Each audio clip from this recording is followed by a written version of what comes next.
My daughter did not even call. She mailed my hospital paperwork back to me with a yellow sticky note on the front, and the note said, "We settled all this 6 years ago. We are not doing this again," asked Pete. 11 weeks later, a man in a dusty white pickup stood on that same porch and offered me more money for the worst ground I own than my daughter and her husband will clear in the next 20 years, and the only reason they will never see a dime of it is a piece of paper with their own signatures on it. How does a man's worst 60 acres end up telling him the truth about his own children? That is the story I want to tell you tonight. My name is Chester Marlow.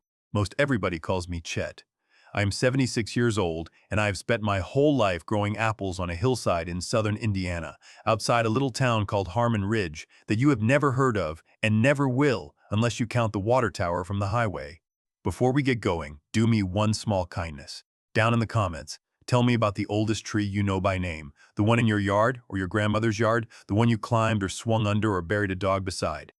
Every life has one tree in it somewhere, and I like to read about yours while the kettle heats. Now, let me draw you a map, because the whole story lives in the shape of the land. The Marlow place, back when it was whole, was two pieces of ground stitched together at a fence line. The front 30 acres ran along the state road. Bottomland, deep soil, level as a kitchen table, frontage a builder would trade his mother for. Anybody driving past saw that front 30 and thought, now there is a farm. And then, behind the house, up over the rise, there was the back 62. My family had a name for it that was not kind. The rock pile. It was a frost pocket with a limestone ledge running under it like a bad tooth, ground so thin in places you could hear your shovel ring. Scrub cedar, broom sedge. My father tried wheat on it once and said the ground gave him back his seed out of spite. You could not grow apples up there. The cold slid down into that hollow in April and sat like water in a boot, and one hard frost in bloom takes your whole year. So the rot pile just sat. 62 acres of nothing much, holding up the sky. I paid the taxes on it every spring, and every spring my son-in-law found a way to mention what those taxes came to. Keep that hill in your mind. Everybody in this story had an opinion about it, and every opinion said more about the person than the ground. My wife was named Helen. We were married 51 years, and I lost her 2 autumns ago, quick, her heart, on a Tuesday, with a basket of Jonathan still on the counter where she left it. I am not going to pretend to you that I have gotten over it, because I have not, and I do not intend to.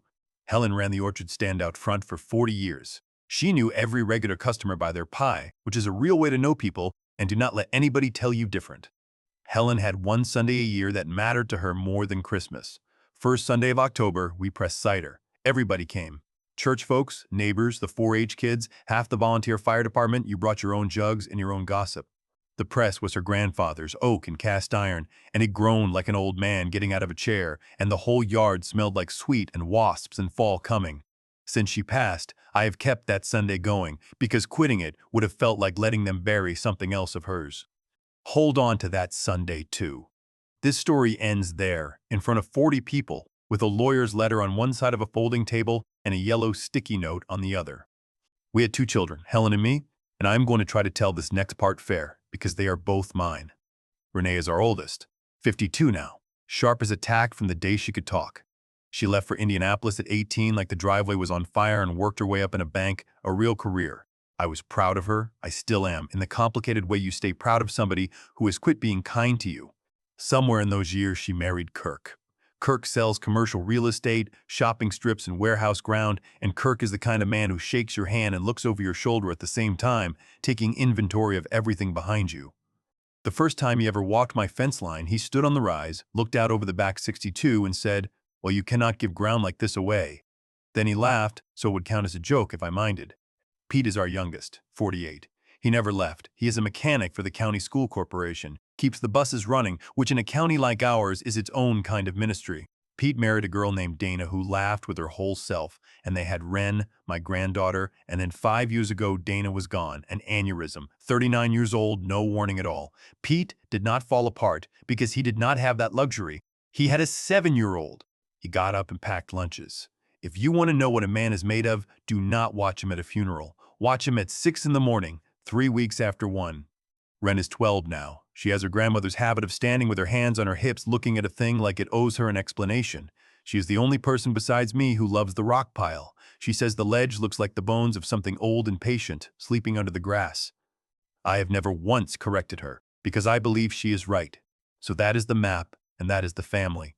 Good flat ground out front, poor stubborn ground out back, a daughter who measures everything, a son who carries everything, and an old man in the middle who thought, right up until his 75th year, that he understood what he had and what it was worth. Then 6 years ago, my daughter and her husband came down on a Sunday afternoon with a folder and taught me the first lesson. It was March, mud season, and Kirk wore town shoes to a farm, which tells you most of it. They sat at Helen's kitchen table. Helen was still with us then, and she poured coffee, and Kirk turned his cup around by the handle without drinking any, and Renee said, "Daddy, we want to talk about the farm while everybody is still healthy." And you know, that is a reasonable sentence. I have since learned that the wisest sounding sentences are the ones you want to pat down for weapons. What they wanted, once the soft talk boiled off, was their share. Early. Renee called it her inheritance like it was a parcel already addressed to her. Kirk had it all worked out, I will give him that. The front 30, the good bottom land with the state road frontage, deeded over to Renee now while values were up. In exchange, they would sign off full and final on any claim to anything else, ever. And here is the part I need you to hear, because the whole story turns on it, the way a key turns on one small tooth. Kirk wanted that paper drawn tight, not for my sake. He was afraid that someday, when I died, Pete would come asking for a piece of that front 30 back, or the money it turned into. So his lawyer up in Indianapolis wrote a family settlement agreement with a release in it, and the release said that the front 30 acres was received by Renee in full and final satisfaction of any present or future interest in the remainder of the Marlow farm, regardless of its use, its condition, its value, or its disposition, regardless. That was Kirk's word, his lawyer's word, bought and paid for by Kirk's own money. I did not sign it that Sunday. I told them I wanted my own lawyer to read it first, and Kirk smiled the way a man smiles when he has already counted your objections and priced them at nothing. My lawyer is a woman named Miriam Fisk, an office above the hardware store, 30 years of wills and estates and elder law in this county. She buys 2 jugs of cider for me every October and argues with me about the price in the wrong direction. Miriam read Kirk's agreement twice, slow, with her glasses down her nose, and then she set it on the desk and said something I have thought about 1,000 times since. "Chet, this is a good paper. It is just good for a different reason than the man who wrote it thinks." She explained it to me plain. If I deeded the front 30 to Renee now, and Renee and Kirk signed that release, then their share of this family's ground was settled forever. Paid in full, in writing. Whatever happened to the back 62 after that, whether it grew cedar scrub or sprouted a gold mine, was no concern of theirs, by their own hand, drafted by their own lawyer at their own expense. She said, if they want to be bought out early, let them be bought out early. Just make sure the receipt is permanent. And Chet, she said, keep your own copy where you keep things that matter. That night I lay in the dark next to Helen and told her all of it, and Helen was quiet for a while, and then she said the sentence. Let her take the flat and easy, Chet. You and I have always done our best work on poor ground. So we signed. Springtime, 6 years ago, at Miriam's office, notarized and recorded at the courthouse the same week. Renee got the front 30, worth right at $300,000 at the time, free and clear. And on one page of that agreement, in words her husband paid to have written, my daughter traded away every future claim to the rock pile. Regardless, I would like to tell you they farmed it or built on it or so much as planted a red bud on it. Inside of 2 years, Kirk had flipped that bottom land to a warehouse outfit, and the Christmas cards got thinner and the phone calls turned into the kind where somebody is doing dishes on the other end the whole time. They were not cruel. They were just finished. They had gotten what the farm was for, and an old man and his scrub hill were what was left over after the good part was served. Pete never said one word about any of it, not one. I know it stung him watching the best ground leave the family while he was patching bus radiators for county pay. The only thing he ever said one evening on the porch was, well, Dad, I guess now we know which acres were the family and which acres were just the farm. Then he let it go, because that is what Pete does with things that would poison him. He sets them down. Now I need to tell you about the knife, because the knife matters later. My father was a grafter. In his day, if you wanted a particular apple, you did not order a tree from a catalog. You took a twig of the one you loved, and you joined it onto rootstock that could stand your dirt and your winters. And if you did it right, the two grew up into one tree. His grafting knife had a bone handle gone the color of wheat tea, and a blade sharpened away to a sliver of itself, and he could make a cut with it so clean the wood looked like it had been born that way. He gave it to me the spring before he died. It has sat in my shop drawer, oiled, wrapped in a sock, for 40 years, and it is the only object on this earth I would run back into a burning house for, now that Helen is not in the house. This past April, I taught Ren to graft with it. We went up to the edge of the rock pile, where there is one gnarly old seedling apple that has no business being alive, roots down in that ledge. Wild tree, sour, stubborn little apples. But alive, mind you, through droughts and frost that killed fancier trees down in the good ground. I showed Ren how to take a scion off the sweet old Grimes Golden by the house, and how to make the cuts, and how the green layer just under the bark, the cambium, is the only part that is actually alive to the joining. You can line up the wood all you want, I told her. You can wrap it tight and wax it pretty. But if the green does not touch the green, that graft is dead, and no amount of tape will make it take. Ren did the last cut herself, tongue between her teeth, hands steady as a surgeon. We wrapped it, and she looked at that little joined twig sticking off the old survivor, and she said, "So now we wait and see if they decide to be one tree." And I said, "That is it exactly, honey. You cannot force it. You can only make it possible, and then you wait. Remember the graft. It has to sit all summer, same as the rest of this story."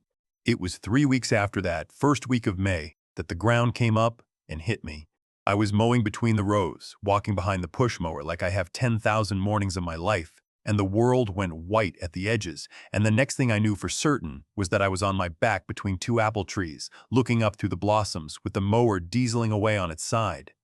Could not have been out more than a minute. But it was Ren who found me. She had ridden her bike up after school, and I heard her holler for her dad into her phone, a sound I would pay money never to hear again, and I lay there in the orchard grass thinking two things at once, the way you do. The first thing was, so that is why the stairs have been getting taller all spring. And the second thing, God help me, was, do not let this cost Pete anything. He has nothing left to sell. I was wrong about that. He had one thing left.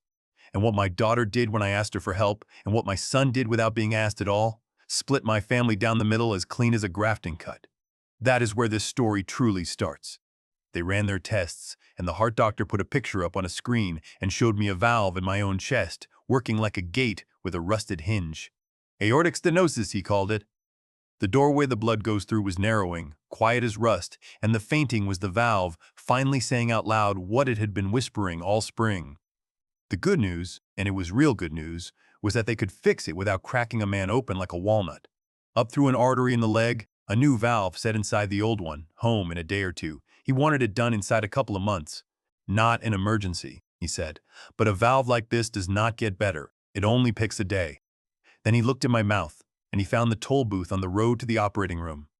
2 old molars, broken and infected at the root, that I had been chewing around for 2 years the way you drive around a pothole. An infection in your mouth can ride your blood straight to a new heart valve and settle on it, and that is a fight people my age lose. So the teeth had to come out first, and the gum had to heal clean. No dental clearance, no valve. Simple enough, I thought. Then the oral surgeon's office ran my Medicare card and came back with a number, polite as a church usher, and the number was $4,600. Friends, let me say this part slow, because most folks do not find it out until they are sitting where I was sitting. Medicare, the regular Medicare a working man carries, does not cover your teeth. Never has. It will pay to fix the heart those teeth are threatening, but the teeth themselves are your problem, same as your glasses and your hearing aids. There are plans out there that help some, but I did not have one. Helen's last year, between what her treatments cost us out of pocket and a roof I could not put off, had gone through our savings like fire through a hay barn, and an orchard man on Social Security does not rebuild savings. I had about $1,100 to my name, a paid-off house, ground nobody wanted, and a heart running out of patience. The lady at the desk said they would need it up front before they could schedule. She said it the way you say a thing you hate saying all day long. I sat out in the truck with the window down and ran arithmetic that would not come out right no matter which end I started from. You cannot borrow against a farm at my age without signing things a careful man does not sign. And underneath it all, one thought kept idling, the way a bad valve idles under a man's ribs. My daughter is a vice president at a bank. My daughter got the best 30 acres of this family's life handed to her early and turned it into warehouse money. $4,600 is what Renee and Kirk spent on a week at the beach. I did not want to call her. It was not pride, or not only pride. It was that some part of me, some old farmer part that reads clouds, already knew what the answer would be and knew that once I heard it out loud, something between me and my daughter would be over in a way it could not be UN over. You can suspect a frost is coming and still not want to look at the thermometer. I looked anyway. I called her on a Sunday evening. She answered on the 5th ring, and I could hear a dinner party behind her, glasses and laughing, and Kirk's voice carrying over all of it the way it does. I told her quick and plain, because there is no good way to stretch it. The valve, the teeth that had to come first. The 4,600, and then I hated to ask, and then I would pay her back off the Apple money, 100 a month, however long it took, and I meant it because I have never in my life not paid a debt. There was a pause, and in it I heard a door close somewhere in her house, so the party would not hear her talking to me. And my daughter, my firstborn, the one I taught to swim and drive and parallel park, said, "Daddy, we planned our finances around exactly this." That is what the settlement was for. Everybody agreed. We took our share, and we are responsible for us, and you and Pete have the farm, and you are responsible for you. If we start this now, where does it end? And honestly, you still have all that land just sitting there. Sell some of the back hill if things are that tight. Somebody will take it for hunting ground. I said, "Honey, it is my heart." And she said, "And I will remember the exact shape of these words until they lay me next to Helen." She said, "I know, Daddy, and I am sorry, but we agreed. I am not being mean. I am being consistent. Ask Pete. He is right there in town." Ask Pete. Renee knew to the dollar what a school corporation mechanic with a 12-year-old makes. Telling me to ask Pete was not advice. It was a way of saying no twice with one breath. I said something about understanding, which was a lie we both allowed, and we hung up. And I want to tell you fair what I felt, sitting there in my kitchen with the phone still warm in my hand. It was not rage. Rage came later in one short season you will hear about. What I felt right then was recognition. The feeling of watching a graft you wrapped years ago and telling yourself the bark just needed one more spring and finally admitting the green never touched the green. The tape was holding two dead sticks together, and it had been for years, and the only part of it still alive was my hoping. 3 days later, it got worse. In a way I did not know things could get worse. See, after the call, I had mailed her the paperwork. The estimate from the oral surgeon, the letter from the heart doctor about the clearance. Not begging, or so I will claim. I think an old man just wanted his daughter, the banker, to see it in black and white, to see it was real, the way you show somebody the busted part so they know you did not break it yourself. The envelope came back in my own mailbox that Thursday, my own paperwork folded once, and square in the middle of the estimate, stuck over the number like a price tag over a price tag, was a yellow sticky note in my daughter's neat bank handwriting. "We settled all this 6 years ago. We are not doing this again. Ask Pete. We are not doing this again." As if it had ever been done a first time. As if her father's heartbeat were an old invoice somebody kept trying to slip past the accounts department.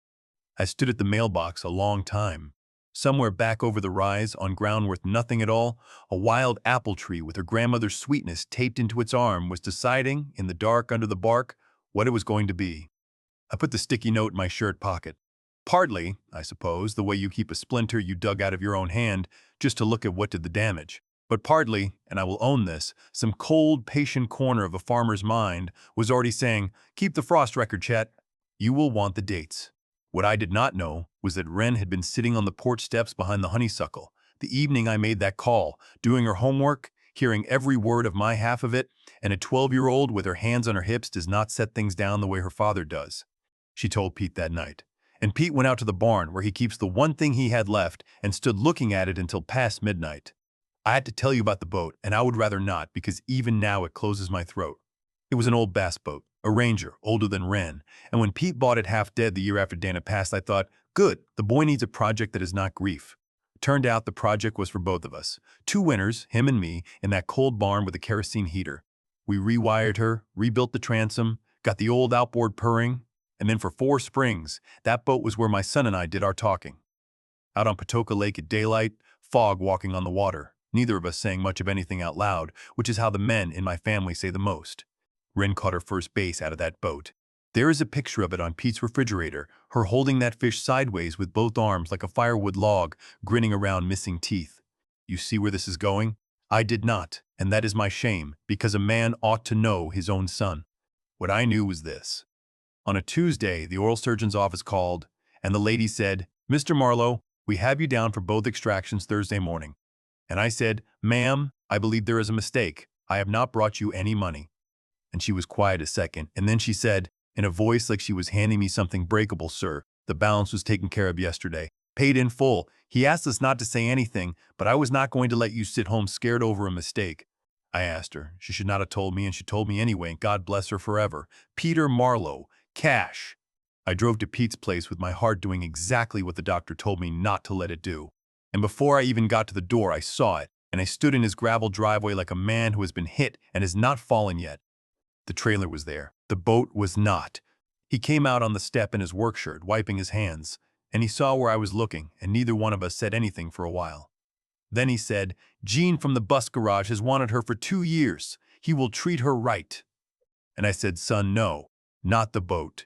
And Pete looked at me dead level, and he said the thing I will be quoting to myself on my last morning. "Dad, it is a boat. It is fiberglass and a motor. You are the lake." I wept in my own son's driveway, friends. 76 years old, a lifetime of hail and drought and prices, and the thing that finally wrung me out like a dish rag was my own boy, saying it plain with his hands still dirty. He would not take the argument. He had gotten $6,500 for her, paid my teeth with most of it, and stuck the rest in an envelope in my kitchen junk drawer where he knew I would not find it for a week. On top of that, he started showing up. Every appointment. There was Pete's truck in my lane. He mowed my rows on his Saturdays. Wren rode her bike up after school and read me her assignments on the porch and did not think I noticed she was really there to count how many times the old man had to stop and breathe on the stairs. The teeth came out that Thursday. "Healed clean," the surgeon said. Healthy as gums he had seen on a man my age, which is the kind of compliment you get in your 70s, and you take it. And in the middle of June, they fixed my heart. I will not make a long tale of it. The miracle is how short a tale it is. Up to the leg, like the doctor said. A new valve opened up inside the rusted gate, and the first full breath I took in the recovery room felt like being 20 again at the top of a ladder in October air. One night in the hospital, Pete slept in the chair, folded up like a jackknife, and I woke once and watched my son sleep into the kind of accounting a man does at 3 in the morning in a hospital gown. One child had returned my paperwork with a sticky note. The other had sold the last piece of his best days to buy his father a heartbeat. And there was not one thing in my will, as it stood that night, that knew the difference. That thought rode home with me and sat with me on the porch all through the green blind heat of July while I got my legs back. I stayed at Pete's rental in town the first 2 weeks, doctor's orders, close to things. His spare room looks out on the driveway, and every single morning, first light, that empty boat trailer was the first thing the sun found. Bare, galvanized rails, like the skeleton of something that used to be joy. Pete parked his truck so he would not have to see it straight on when he left for the garage. I noticed. Fathers notice. I would stand at that window with my coffee, feeling that strong new valve knocking away like a woodpecker in a dead snag, and think, every beat of this thing is borrowed off that trailer. The sticky note was in my shirt pocket the whole while, and I will not pretend those two thoughts never sat down at the same table. It was the first week of August when the letter came. Now I have to back up one honest step, because when this story gets told around town, this part gets polished into something smarter than it was. For about a year, I have been getting mail from land companies and energy outfits. Everybody out here gets it. Slick folded mailers, "Dear property owner, your acreage may qualify." I threw every one of them in the burn barrel with the seed catalogs from companies I do not buy from. I am an old man with a hillside of rocks, and men in nice trucks had never once brought a good news.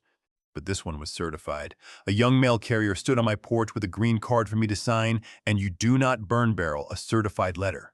The return address said Meridian Ridge Solar, and under my thumb, through the envelope, I could feel that it was not a folded mailer. It was a packet, thick as a Sunday bulletin, and something about the heft of it made me sit down on the porch step before I opened it. Before I tear that envelope, let me say the one thing I am going to ask of you tonight.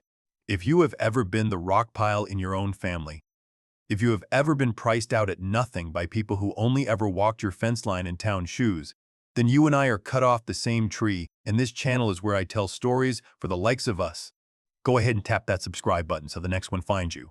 Because what was inside that envelope is the reason my daughter and her husband are not speaking to me this Christmas, and I want you here for every last acre of it. I opened the letter on the porch step, read it once, and then I read it again with my finger under the lines like a schoolboy because my eyes kept arriving ahead of my believing. Here is what the world had been doing while I was busy being old. 2 years back, the electric cooperative had rebuilt and expanded the substation out on the county line, a half-mile from my back fence as the crow flies, and strung new, heavier line along the ridge to carry it. But to a solar company, it turns out, a substation with fresh capacity is a spring in the desert, and every acre of open ground within reach of it might as well have a bell on it. And what does a solar outfit want? Not my bottomland, friends. Not deep soil, not the kind of dirt that ought to be growing food, and mercifully they said so. They want open, useless, sun-beaten ground with no trees worth cutting, no houses worth moving, a gentle south lay, and a short, cheap run to that substation. They wanted the rot pile. They had already signed up 2 of my neighbors along the same stretch. The letter was an offer to lease my back 62 acres for a solar project, and the number, when I finally let myself read it out loud to the porch boards, was $1,250 an acre every year for 35 years, with raises built in along the way. I did the arithmetic 3 times with a pencil. That is better than $77,000 a year, on ground that had never once, in 100 years of Marlow's, cleared enough to pay for its own fence. Over the life of that lease, with the raises, it comes out well north of $2.5 million. For the frost pocket, for the bad tooth. For the 62 acres my son-in-law said you could not give away, standing on my rise in his town shoes, laughing so it would count as a joke. I sat very still on that porch step for a long time. It was not joy that I felt. Joy came later, and in a different shape than money. What I felt first was a kind of terrible quiet, like the air goes green still before a storm, because the very first picture that came into my head, before lawyers, before Renee, before anything, was that empty boat trailer with the morning sun falling through the rails. 11 weeks, friends, 11 weeks between a yellow sticky note telling a sick old man he was settled business and a certified letter offering that same old man a fortune for his worst dirt. I did not do one clever thing to cause it. I just owned poor ground and outlived everybody's opinion of it. Helen used to say the Lord's timing has a sense of humor that runs a little dark for most congregations. I have never felt her sitting closer to me than I did on that step. Now, what I did next is the part I am proudest of, because this is where an old man gets to be something better than lucky. I did not sign anything. I did not call the number on the letter and let some cheerful young landman walk me through my own barn door. The very first call I made was to Miriam Fisk, and I said, "Miriam, I've got a certified letter here from a solar company, and before anybody does anything, I want you to read every word that has ever been put in front of me, going 6 years back." And friends, hear this part with both ears, because this is the lesson I would nail to every mailbox in this county if they would let me. Those letters go out to every farm on a grid map, and the first paper they send you is written for their good, not yours. Some carry option clauses that can tie up your ground for years for a few dollars an acre. There are leases with no proper bond behind them, so if the company dries up and blows away in 30 years, you are an old man's grandchildren staring at 60 acres of dead glass and steel posts. Nobody owes a nickel to haul off. Miriam knew every one of those trapdoors by its first name. She made them put up a real decommission bond, so the tearing down money exists no matter what happens to the company. She fixed who pays the taxes, who fixes the drainage, who answers for the road. It took her 2 months of back and forth, and the deal came out solid oak. Doyle himself drove out in that dusty white pickup near the end of it, walked the hill with me, and sat on Helen's porch swing and said the number out loud, which is when it stopped being paper and started being true. If a landman's letter ever finds your mailbox, do not sign your name where he is smiling at you. Carry it to your own lawyer first. That 1 hour of stubbornness is worth more than the whole rest of the paperwork. But before any of that, the very first afternoon, Miriam did something else. She went to her file room, and she pulled a folder 6 years old, and she laid Kirk's family settlement agreement on the desk between us, and she turned to the release, and she read it out loud to me, slow, the way you read scripture at a funeral, in full and final satisfaction of any present or future interest in the remainder of the Marlow farm, regardless of its use, its condition, its value, or its disposition. Then Miriam took her glasses off, and this careful, gray, unexcitable woman looked at me and she said, "Chet, 6 years ago I told you this was a good paper." She tapped it once with one finger. It just spent 6 years getting better. Their own lawyer, their own insistence, their own signatures, notarized, recorded at the courthouse, done to make sure my son could never come asking after their windfall. And by its own plain words, it worked the other direction too. The direction they never once imagined, because not one of them ever believed the rot pile could out-earn the bottomland. They had taken their inheritance early, in full, in writing. They were not cut out of anything. They were paid out at their own price, on their own schedule, and I have the receipt. So here is what we built, Miriam and I, through August and September, quiet as roots under a road. The lease got signed to a trust. Miriam set up an irrevocable trust, which is the kind that cannot be unmade or argued sideways later, not by me going soft some lonesome Christmas, and not by anybody's lawyer rattling the gate after I am gone. The lease money runs into that trust for as long as the lease runs. First, Wren's schooling, all the way through, whatever she has the appetite for. Second, Pete, steady for life, starting with the mortgage he has carried since Dana died. And third, a piece every year to the county 4-H and the church food pantry in Helen Marlow's name, because Helen fed people her whole life, and I intend for her to go right on doing it. I kept the orchard and the house and the front porch out of it, free and clear, mine till they carry me. A man should die owning his own porch.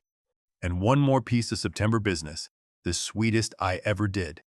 I called Gene from the bus garage and told him the whole story. Gene named his price, and it was exactly what he had paid, and he said, I only bought her because I could not stand watching Pete walk past her at the yard.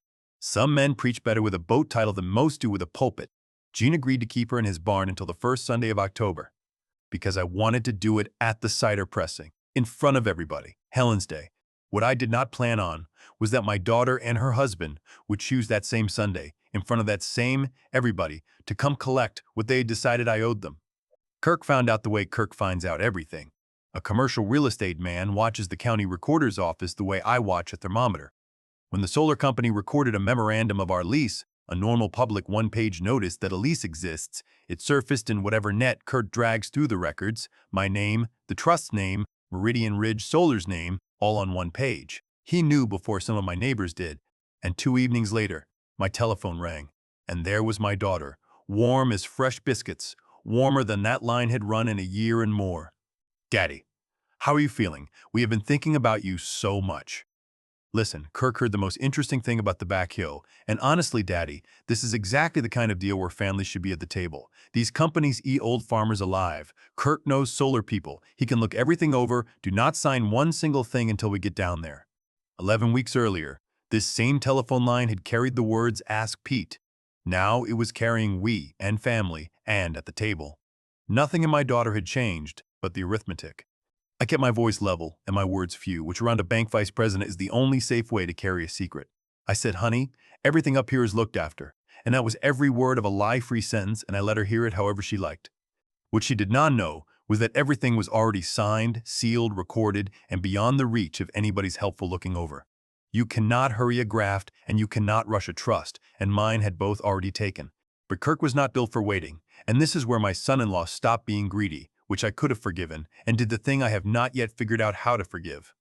The solar company's landman on our stretch is a fellow named Doyle, mid-40s, wore out 2 trucks on this county's gravel, drinks his coffee at the Blue Jay like everybody else, and on a Thursday morning, Doyle got a phone call at his office from a man identifying himself as Kirk Hutchins of the Marlow family. And this caller told Doyle that the family had concerns about the Marlow lease, that the old man, his words now, had been having spells, had collapsed in his orchard this spring, had heart trouble, and was, quote, not really in a condition to be signing long-term agreements. That the family held interests in that farm going back years, and the company would be wise to pause everything and work through the family, meaning, of course, through Kirk, before it stepped into a legal mess. Every fact in that call was a true fact wearing a false coat, and that is the most dangerous kind of lying there is. Yes, I had fainted in the spring. Because of a valve, which was fixed, which is the opposite of a failing mind, and Kirk knew it. And the family interest he claimed was the exact interest his own paper had extinguished, regardless, 6 years back, and he knew that best of all because he is the one who paid to have the word written. Now, understand what that call was for. It was not going to get Kirk my land. He knew the lease was recorded. It had one purpose, to make an old man look shaky enough that the deal might wobble so Kirk could step in as the reasonable family voice and stand himself at the spigot. And companies do get nervous about that kind of noise. A big project can step around one man's 62 acres a lot easier than it can step into somebody's family lawsuit. A call like Kirk's, left to soak, could have cost the trust everything, which means it was aimed, whether he ever said it to himself that plainly or not, square at Wren's schooling and Pete's roof. But Doyle had been doing this a long time, and a landman learns families the way I learned frost. He did not argue with Kirk. He wrote down every word, made a proper memo of the call for the file, with the date and the time, and then he did what he had done all along. He called the lawyer of record on the lease, which is Miriam. Miriam listened, thanked him kindly, and sat quiet a moment with her glasses in her hand, the way she does when somebody has finally made a mistake she can use. Here is what Kirk had actually accomplished. Friends. The heart doctor had already written, as part of the routine before the procedure, notes plain as day that my head was clear as well water. Miriam had insisted, when we set up the trust, on doing everything in the most fussy, buttoned-up way an office can do it, precisely so no one could ever come along later and cry that the old man did not know what he was signing. And now, on top of all that, there sat a dated memo in a company file of my son-in-law calling up a business I have a contract with and telling untruths about my mind to shake money loose. There is a name for that in the law, interfering with another man's contracts, and it is the kind of thing that gets a commercial real estate man in front of the licensing board where the one thing he sells, his good name, is the thing on the table. Miriam asked me how hard I wanted to swing. I thought about it a full day and told her, "No courtroom, Miriam, not first. Write it all down and hold it." Because by then, Renee had already called again, sugar gone, vinegar in, saying, "Daddy, we have spoken with an attorney, and if a court needs to look at whether you were taken advantage of in your condition, then that is what will have to happen, and we will be down for Helen Cider Day, and the family is going to sit down and sort this out properly, in person." She said Helen Cider Day, friends. She reached for her mother's Sunday like you would reach for a wrench. They were coming to make a scene in front of the county, betting that an old man with a fixed heart and a shy nature would fold in public sooner than fight his own daughter under a pressing shed. I said, "Come on down, sweetheart. The cider is always free." And then I called Miriam, and I called Pete, and I told Gene to bring his trailer hitched. If they were bound and determined to hold court at Helen's press, then we would hold it properly, with every paper in the case. The first Sunday of October came in the way Helen always ordered it. Cold snap 2 nights before to sweeten the fruit, then sun-like poured honey. By 10 in the morning, there were 40-some people in my side yard, church folks with their jugs, the 4-H kids weighing bushels, the old press groaning away under the shed, and that smell, sweet and sharp and buzzing with wasps. Wren ran the crank line like her grandmother's ghost had drawn her a diagram, hollering at grown men to keep the hopper fed. At about 11:30, a pearl-white car eased up my lane and parked crossways of everybody, and out stepped Renee, dressed for a deposition, and Kirk, in sunglasses that cost more than my mower, carrying a leather folder. The yard did not go quiet. It went half quiet, which is worse. Renee walked past the press her great-grandfather built, past neighbors she grew up beside, past her own niece on the crank, right up to me at the folding table, and she set that leather folder down among the jugs, and she said, "Daddy, before this goes one step further, you need to read this. We are trying to protect you. That land deal is going to be looked at. Dr. Sheehan can speak to your episodes. An attorney has reviewed everything, and unless this gets unwound and put into responsible hands, we will be asking the court to appoint a guardian to look after your affairs." She said it loud enough on purpose. The county was meant to hear it. That was the whole play, friends. Shame the old man wobbly, in his own yard, on his dead wife's Sunday. The press stopped groaning. And in the hush, I looked over the top of my daughter's expensive folder at Miriam Fisk, who had been sitting the whole morning on a hay bale by the shed post with a cup of fresh cider and a plain manila envelope in her lap, waiting exactly as patient as winter. I said, "Renee, honey, I was hoping you would say all of it out loud. Now folks will not have to take my word for what got said." Miriam got up off her hay bale, brushed the chaff off her skirt, and came to the table unhurried as a Sunday afternoon. And then, one piece of paper at a time, in a voice you could set your watch by, she took the whole thing apart and never once raised it. First, out of the manila envelope, the letter from my heart doctor. She read the middle of it out loud. A valve replaced, a full recovery, and the doctor's own plain words written before any of this started, that his patient managed his own care, drove himself to his appointments, and showed a mind, quote, entirely intact. Miriam looked up and said mildly, to nobody in particular, "The gentleman's trouble was in his chest, not his head, and it has been repaired. In Indiana, a guardianship wants evidence a man cannot manage his own affairs. I would not enjoy walking into the Renner Circuit Court with this file and asking a judge to say that about the man who just negotiated a better lease than most companies get out of their own landlords." Second, she laid down the settlement agreement. Their settlement agreement. And she did what I had waited 6 years without knowing I was waiting for. She read the release out loud in front of the church folks and the firemen and the 4-H kids, in full and final satisfaction of any present or future interest in the remainder of the Marlow farm, regardless of its use, its condition, its value, or its disposition. Then she set it down, turned it to face Renee and Kirk, and said, "This instrument was prepared by your counsel, at your instruction, and signed and recorded 6 years ago. There is no interest here for a court to protect. You are not this land's heirs. You are its former customers. You asked for your share early, you received it in full, and this," she touched the page once, "is the receipt." I watched my daughter read her own signature like it was a stranger's handwriting. It did not feel like winning. It felt like watching the frost record confirm the freeze. You keep the dates because you have to. You do not enjoy them. Third and last, Miriam took out one more page, and this one she did not read to the yard. because there is a difference between justice and a public skinning, and Helen would have wanted that difference honored at her press. She slid it across the table to Kirk alone, and she said quietly, "This is a memorandum made the same day of a telephone call placed to Meridian Ridge Solar's land agent, in which the caller described his father-in-law's medical condition untruthfully to a company he holds a contract with. If any petition is ever filed in any court concerning Mr. Marlow's capacity, this memo, and the question of what that call was meant to accomplish and what a licensing board might make of it, will get a very thorough airing." She smiled the way a school teacher smiles at the end of a parent conference. "Or," she said, "you can enjoy the cider. It is a very good year." Kirk read that page through his expensive sunglasses, and then he took the sunglasses off, and my son-in-law looked 10 years older in the October sun. He did not say one word. He had finally arrived, you see, at the one negotiation of his life where every single paper on the table had his own name on it. And Renee, my Renee, stood there in her deposition clothes in her mother's side yard, and I watched it land on her in layers, the way weather comes over the ridge. That there was no money coming, that there had never been any money coming, not since a March Sunday 6 years ago when she chose the flat and easy. That her own lawyer's word, regardless, had been standing guard over the rock pile all this time like a scarecrow she paid for herself. I came around that folding table, and I stood in front of my daughter, close, so it was just us, and the press started groaning again behind me because Wren, bless her forever, had hollered at the 4-H kids to feed the hopper, "There is nothing to see here." And I took out of my shirt pocket the yellow sticky note, 11 weeks soft from riding over my heart, and I pressed it gentle into my daughter's hand. I said, "Honey, I am giving this back. I have read it every day since the day it came, and I finally understand it. You wrote it truer than you knew. We did settle it all 6 years ago. You are not my responsibility, and I am not your inheritance." Those two sentences were always going to grow up to be neighbors.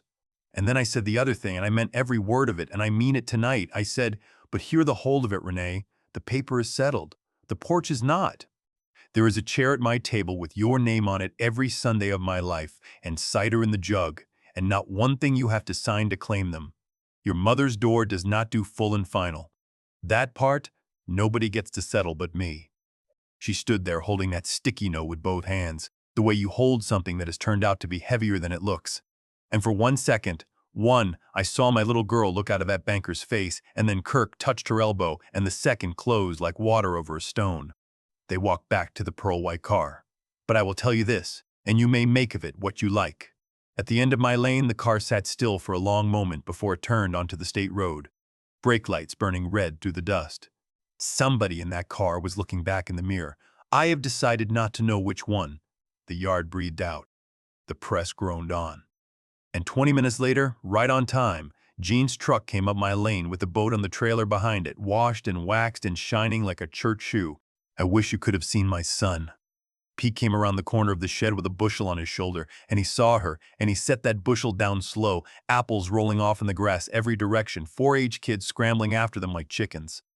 He walked over to that boat like a man in church, and he put one hand flat on her hull, and then this 48-year-old bus mechanic, who buried his wife and never once buckled in front of anybody, laid his forehead against the fiberglass and stayed there a while, and every soul in that yard suddenly got very interested in the cider.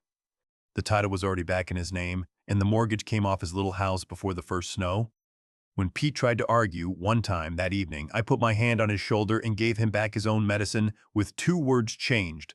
"Son, it is money. It is paper and ink. You are the orchard." He did not argue after that. "We are going fishing in the morning, as it happens. First light, fog on the water. I intend to say almost nothing, and so does he, and it will be the best conversation I have had all year. One more thing happened that cider Sunday, and then I will let you go." Late in the day, when the jugs were loaded, Wren and I walked up over the rise to the edge of the rock pile, to the wild seedling apple with its roots down in the ledge. And we checked the graft we had set in April, her cut, her grandmother's sweet old Grimes golden taped into that stubborn survivor. Friends, it had taken, you could see it plain. The tape had gone slack because the joint had swelled and healed under it, and the scion had pushed 8 inches of new green wood right up out of the worst ground this family owns. I took my father's grafting knife out of my pocket, bone handle worn the color of weak tea, and I folded her fingers around it, and I told her what I am about to tell you, and she stood there with her hands on her hips afterward, looking at that little tree like it owed her an explanation, and then she nodded, one time, like they had come to terms. "Here is what I know. At 76, that I did not know at 75. Money did not save my life last year.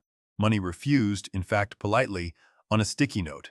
What saved my life was a man who understood that love is not a ledger, it is a graft. It is two lives cut open and held together through the healing, green touching green until you cannot tell anymore where the one leaves off and the other starts. You can write regardless on a paper and make it stick, and my daughter did, and it stuck. But you cannot write it on a person without becoming it. Regardless is a word that works both directions, and it never forgets which hand taught it to. And do not let anybody, not family, not a man in town shoes, not your own tired heart, stand on your rise and tell you what your ground is worth. They said the same about the rock pile they said about me. Too old, too rough, past use. And it turned out all that hillside ever needed was for somebody to stay alive long enough for the world to come around asking.